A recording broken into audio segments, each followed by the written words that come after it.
Shalom, selamat pagi para pencinta renungan The Message. Kita memasuki hari kedua dari tema besar kita dalam minggu ini, The Transform Life. Ya, tema hari ini The Power of Obedience. 1 Samuel 15 ayat 22, firman Tuhan berkata, sesungguhnya mendengarkan lebih baik daripada korban sembelihan dan memperhatikan lebih baik daripada lemak domba-domba jantan. Saudaraku, ketaatan adalah salah satu kata yang paling sulit diterima oleh manusia modern hari ini. Dunia mengajarkan ikutilah kata hatimu, tapi firman Tuhan berkata ikutlah kehendak Tuhan. Dunia berkata jadilah penguasa atas hidupmu, tetapi Kristus berkata barang siapa mau ikut aku, ia harus menyangkal dirinya. Kontradiktif antara dunia dengan Kristus. Disinilah letak pergumulan terbesar setiap orang percaya. Pertanyaannya bukan apakah kita percaya kepada Yesus, bukan, tetapi apakah kita bersedia mentaati Yesus ketika kehendaknya bertentangan dengan keinginan kita, saudaraku. Kalau kita ingat, saudaraku, kisah Raja Saul menjadi salah satu pelajaran paling tragis di dalam firman Tuhan. Tuhan memerintahkannya untuk menumpas Amalek sepenuhnya. Tapi Saul memilih mentaati Tuhan hanya sebagian. Ia menyisakan Raja Agag dan hewan-hewan terbaik dengan alasan akan dipersembahkan sebagai korban kepada Tuhan. Dari sudut pandang manusia, saudaraku, Saul tetap melakukan banyak hal yang baik. Dia beribadah, dia mempersembahkan korban, dia masih berbicara tentang Tuhan. Tetapi Allah melihat sesuatu yang lebih dalam daripada itu. Saul telah mengganti ketaatannya dengan kompromi. Itulah sebabnya Samuel berkata, mendengarkan lebih baik daripada korban sembelihan. Saudaraku, Tuhan tidak sedang mencari aktivitas keagamaan yang lebih dalam hidup kita. Tetapi Tuhan sedang mengincar hati yang taat kepada perintahnya. Seringkali kita berpikir bahwa ketaatan adalah sesuatu yang menguntungkan Tuhan. Padahal ketaatan itu selalu lebih menguntungkan diri kita sendiri daripada Tuhan. Dan Allah tidak membutuhkan ketaatan kita untuk Dia menjadi Allah. Kitalah yang membutuhkan ketaatan agar hidup kita tetap berada di dalam kehendak Allah. Di dalam covenant Allah. Karena ketaatan juga mengungkapkan siapa sebenarnya yang menjadi Tuhan dalam hidupmu dan hidupku. Maka kalau saudara-saudari mengikuti renungan The Message minggu-minggu lalu, saya juga selalu katakan apa? Taat, setia, taat, setia, taat, setia. Itu saya ulang berkali-kali. Karena ketaatan itu mengungkapkan siapa yang menjadi raja dalam hidupmu. Ketika kita hanya taat pada bagian firman yang kita sukai, sesungguhnya kita belum menjadikan Kristus sebagai Tuhan. Kita masih menjadikan diri kita menjadi penentu akhir hidup kita. Saudaraku, ketaatan yang sejati itu dimulai ketika kita berkata, Tuhan, kehendakmu lebih penting daripada kenyamananku. Wah, itu luar biasa. Coba lihat Yesus di Taman Getsemani.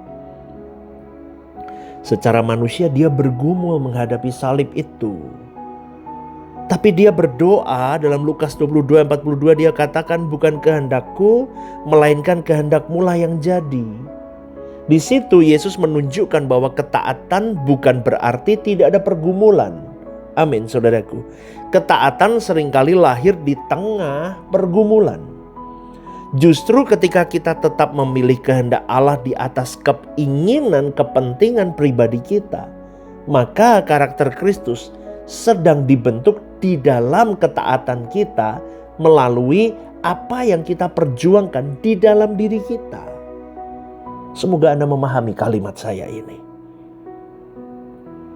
Karena seringkali kita meminta Tuhan menunjukkan rencana besar bagi hidup kita. Namun Tuhan lebih dahulu melihat apakah kita setia pada ketaatan-ketaatan kecil yang kita lakukan setiap hari. Karena seseorang tidak tiba-tiba menjadi alat Tuhan yang besar, tidak mungkin. Ia dibentuk melalui keputusan-keputusan kecil setiap saat untuk tetap jujur, tetap mengampuni, tetap hidup kudus, tetap mengasihi, tetap melayani, tetap melakukan firman, meskipun tidak ada seorang pun yang melihat kita. Amin, saudaraku. Transformasi tidak terjadi melalui pengalaman rohani yang sesekali. Tetapi transformasi terjadi melalui ketaatan, kesetiaan yang terus-menerus. Katakan amin, saudaraku. Amin ya. The power of obedience itu begitu luar biasa. Karena ketaatan mungkin hari ini terasa mahal. Kadang kita harus lepasin ambisi kita. Kita lepasin ego kita. Kita lepasin hubungan yang salah. Kita lepasin kebiasaan-kebiasaan lama yang sudah lama melekat dalam hidup kita. Tapi kita setiap kali kita tetap memilih taat. Kalau firman Tuhan berkata tidak, aku gak mau lakuin, taat aja. Dan Roh Kudus sedang mematikan manusia lama itu melalui ketaatan kecil-kecil yang terus kita gulirkan. Dan itu akan membentuk manusia baru di dalam Kristus. Amin, saudaraku. Hari ini mungkin Tuhan sedang berbicara kepadamu melalui firman ini. Mungkin ada dosa yang harus ditinggalkan. Mungkin kau berkata, aku gak pernah bisa pastor melepaskan dosa ini. Taatlah. Gulirkan ketaatanmu, gulirkan kesetiaanmu. Palingkan fokusmu dari hal-hal yang dosa itu kepada Tuhan. Mungkin hari ini ada seorang orang yang harus kau ampuni. Taatlah, ampuni saja.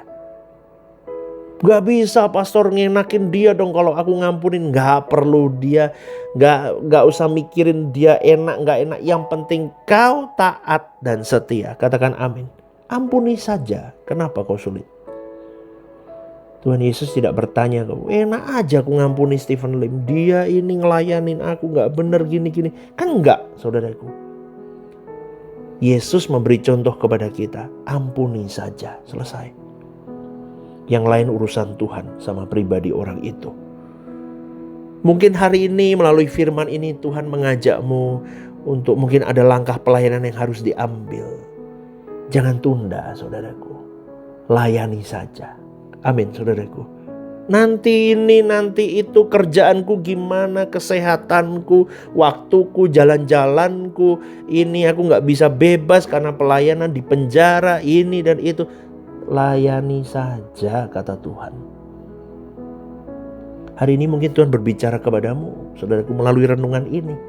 Kalau tidak sengaja mampir di YouTube-mu atau mampir di WA channelmu, link renungan ini, taat saja. Amin, saudaraku. The power of obedience itu akan mengubah sesuatu yang biasa-biasa saja menjadi luar biasa bersama dengan Tuhan. Ketaatan yang ditunda seringkali berubah menjadi ketidaktaatan. Hati-hati dengan hal itu. Maka jangan pernah tunda. Allah tidak sedang mencari orang yang paling hebat, berbakat, luar biasa, pintar. No, spektakuler, no. Dia mencari orang yang bersedia berkata, ya Tuhan. Bahkan ketika harga ketaatan itu tidak mudah, dia tetap berkata, ya Tuhan. Tuhan cari orang model begitu. Pastikan itu ditemukan dari Jemaat Rehoboth Semarang dan orang-orang yang menjadi pendengar renungan The Message pagi hari ini. Sebab di tangan Tuhan hidup yang taat selalu menjadi hidup yang diubahkan. Percayalah saudaraku, ketaatanmu tidak akan pernah sia-sia bersama dengan Tuhan. Amin. Maka pertanyakan dalam dirimu pertanyaan ini. Apakah ada area dalam hidupmu yang masih kau tahan dari Tuhan? Coba jawab jujur dalam hatimu. Bertobatlah kalau masih ada. Pertanyaan kedua, apakah Anda mentaati firman hanya ketika itu sesuai dengan keinginanmu? Atau karena engkau sungguh percaya bahwa kehendak Allah itu selalu yang terbaik? Coba renungkan ini saudaraku, dan saya rindu semua yang mendengar renungan ini benar-benar berjuang untuk taat dan setia. Karena ketaatan kepada Tuhan bukanlah sekedar membuktikan bahwa kita mengasihi Dia, tetapi ketaatan itu adalah jalan yang Tuhan pakai untuk mengubah kita menjadi serupa dengan Kristus. Kalau renungan ini menjadi berkat untukmu, saudaraku, share renungan ini.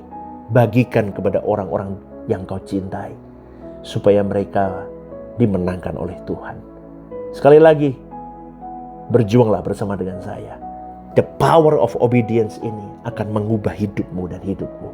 Semakin hari, semakin seperti Kristus. Rehoboth Semarang, One Vision, One Heart for Harvesting. Tuhan Yesus memberkati.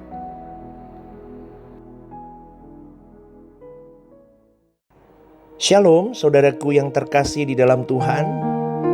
Ada program baru yang bernama Are You Okay? Ini adalah program yang memang diadakan bagi saudara-saudari yang rindu atau ingin didoakan. Mungkin saudara-saudari sedang mengalami pergumulan-pergumulan hidup yang sulit, yang berat, menghadapi masalah-masalah yang tidak mudah. Saudara-saudari bisa klik di formulir online yang tertera atau scan barcode di situ. Anda bisa tuliskan di sana apa yang menjadi pergumulan masalah Anda yang ingin didoakan. Tujuannya satu, Anda tidak merasa sendiri.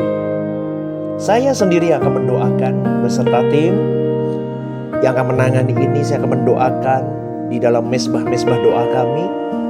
Tujuannya satu, supaya saudara-saudari merasa ada yang support, tidak sendirian berjalan menghadapi beratnya kehidupan ini.